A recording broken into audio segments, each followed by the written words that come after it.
Not only did he not pay the cameraman, he didn't even tell his own lawyers. Plus this latest from 50 Cent and Diddy's own mom. Ooh, you gotta watch this one. Welcome to Popcorn Planet. I am Andy Signore. As all of us around the world realize that the footage from the Netflix special Diddy, The Reckoning, or The Reckoning, Sean Combs, that footage of Sean came out because he didn't pay the cameraman. Well, it gets even worse. It gets even worse.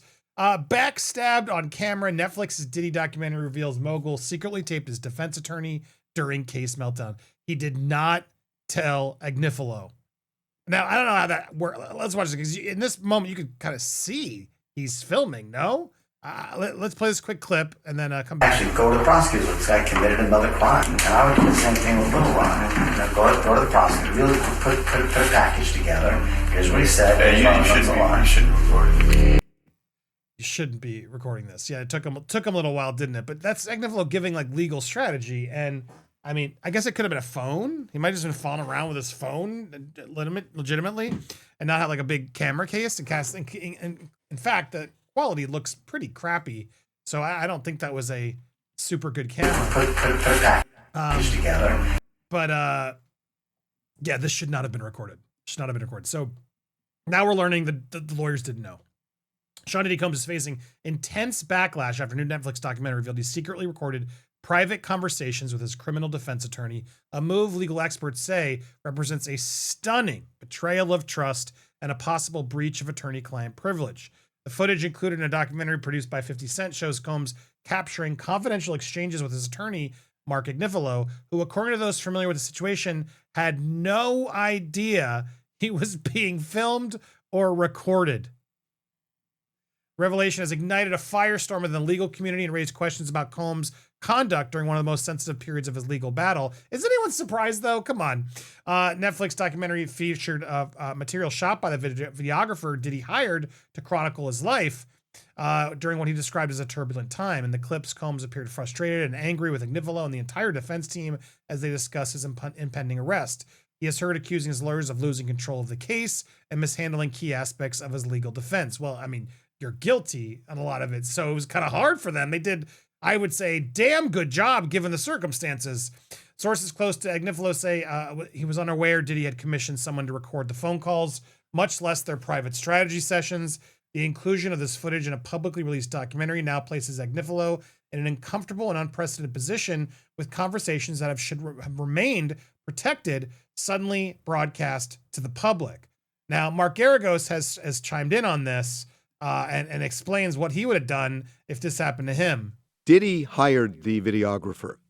Diddy got on the phone with Mark Agnifilo, his lawyer. Diddy knew that Mark was being recorded, but Diddy didn't tell Mark. Does Mark feel betrayed by Diddy? I've not talked to Mark about it. What do you think? Would feel. What do you I think? will tell you, I'll just tell you, if it was me, I would be more than a little upset. I was more than a little upset when the client didn't know and I was being recorded. I mean, there was a while there where I was meeting clients under bridges, freeway bridges, because I was PTSD over it. So I think as a lawyer, it is one of the most inviolate oaths that you take to protect the client confidentiality and the client privilege. So I don't know. I haven't talked to Mark, but if I were Mark, I would be out of my head. Out of my head. It was kind of shady on Diddy's part to videotape. I'm not going to. Mark. Well, also under 6068 here at BNP Code. Blah, blah, blah. Don't get me to blah, blah, blah. Don't get me to diss an ex-client. So. He can't diss. He's repped him, so he can't diss him. But he said he ultimately is like, well, what is the name of the show? Yeah, that sums up my reaction. He's trying his best to sort of admit this is super shady. So, now Diddy sent the letter demanding yada, yada, yada. None of that's going to do anything. What a mess. I mean, again, though, not surprised. This guy never was a changed man. This guy is a narcissistic piece of crap. And he deserves everything he's got coming to him because he keeps doing more and more bad stuff in prison to get his time even longer. And now his own lawyer is going to be upset with him. Meanwhile, this is the pettiness here is actually pretty unreal. And I think the funnest way, because I do think Diddy deserves it. 50 Cent is now suggesting he did that ABC interview just so Diddy could see it in prison. Here's the thing. Finding out 50 Cent agreed to do an interview with ABC News only because it's one of the few stations they're allowed to watch in prison. He's a menace. I thought about it. What's wrong with that? So he went and did the homework. He's like, I want to know what channels are airing in the jail that's housing Diddy. If he was sitting there watching the news, what channel's on in that room? And so they found out, and it sounds to me, Robin Roberts, Good Morning America, whatever. He's like, he must have talked to inmates there. And like, what's on that TV? I want to ensure that this interview is on that TV. And that's why he went with where he went. Because I was kind of wondering, really? Good Morning America? Okay, fine. But to know that now, this dude's next level on his trolling. Like, whoo, that's a level of intensity. Meanwhile, as all the drama's been going down, a lot of allegations against Janice, Sean Combs' mother. Oh, the nail polish. You can, members, put the nail polish in the chat. Those of you that don't know, you're lucky. Mother unbraids Netflix over false claims her son blanked her and more alleged fake narratives and reckoning the documentaries. Look, I don't know what happened. I'm not here I don't want to get sued by Janice Combs, the latest thing. All I know is I've heard some things, man. The Netflix documentary says some things. And this woman doesn't seem to have ever held her son accountable. This guy's been a menace his whole life, and especially while he had any sort of fame. And she seems to just revel in it. She seemed to just enjoy every step of the way. So shame on you, Mrs. Combs. Your son's gross. Your son's needs serious issues, has issues and needs serious help. I don't know if he can even be rehabilitated.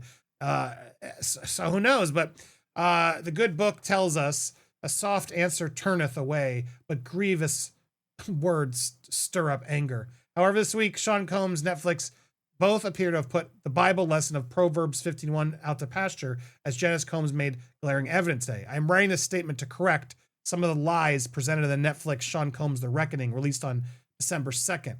The octogenarian matriarch told Deadline today of the chart-topping docuseries, these inaccuracies reading my son Sean's upbringing and family life is intentionally done to mislead viewers and further harm our reputation. I think he did that all himself.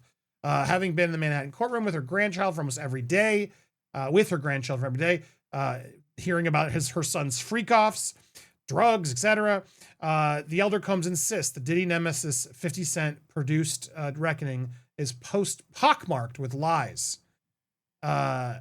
So here, let's read the full statement. I think it's down here. I am writing this statement to correct some of the lies. In the documentary, I am portrayed as a bad parent. This is untrue. As I have stated previously, I was a single mother raising my son. I had 3 and even 4 jobs in an attempt to provide comfortable upbringing and quality education for my child. I raised Sean with love and hard work, not the A word. The statement made by Mr. Tim Patterson about Sean's life regarding my relationship with my son is not truthful and salacious to promote the series. Let's see here. To the contrary, I loved and nurtured my Sean. I bet you did. I bet you did. My memories of Sean growing up are one of a respectful and diligent child and teenager. Sean has always been an industrious, goal-oriented overachiever. What about him as an adult, Mom? You gonna forget that phase like it didn't happen? Okay. Moreover, the allegations stated by Mr. Kirk Burroughs that my son slapped me while we were conversing about the tragic City College events in 1991 are inaccurate and patently false. It was a very sad day for all of us. For him to use this tragedy and incorporate fake narratives to further his prior failed and current attempt to gain what was never his bad boy records is wrong, outrageous, and past offensive. Sean has been a dutiful son, always ensuring that I was cared for and vigilantly managing my medical care, as well as providing financial support. Well, there's their motive for lying, folks. I mean, my God, girl. Oh, yeah. Oh, you're fair enough. All that money helped take care of you, so you're being fair. Got it. I am requesting that these distortions, falsehoods, and misleading statements be publicly retracted. I don't think they're gonna, Jess. I don't think they're gonna. Good luck with that one. Good luck. Who do you believe on this one, guys? Nice try, Diddy. Seriously. Some people like PD in the world. God help us all. 50 is petty. I don't trust. Well, let's not get political. He deserves to be in jail for a lot longer than he got. Yep. Look, that's what I've always thought. I mean, this proves it. The fact that he's like out there, the narcissism, literally, as the raids happened, he's still filming himself and then filming him with his own lawyers. It's literally the dumbest thing you could do. I really wanted to film me and my lawyers and part of this for my own doc, but everyone warned against it, and I knew, oh, yeah, I'm not messing that up because I understood what the ramifications would be. So, because stuff can be used against you. So, dumb. What do you think about 50? Too petty or just petty enough? I want to hear your thoughts in the comments down below. We got a lot more coming your way. So hit that subscribe, hit that bell for alerts, smash that thumbs up as well, and stay tuned. We got a lot more coming your way here on Popcorn Planet.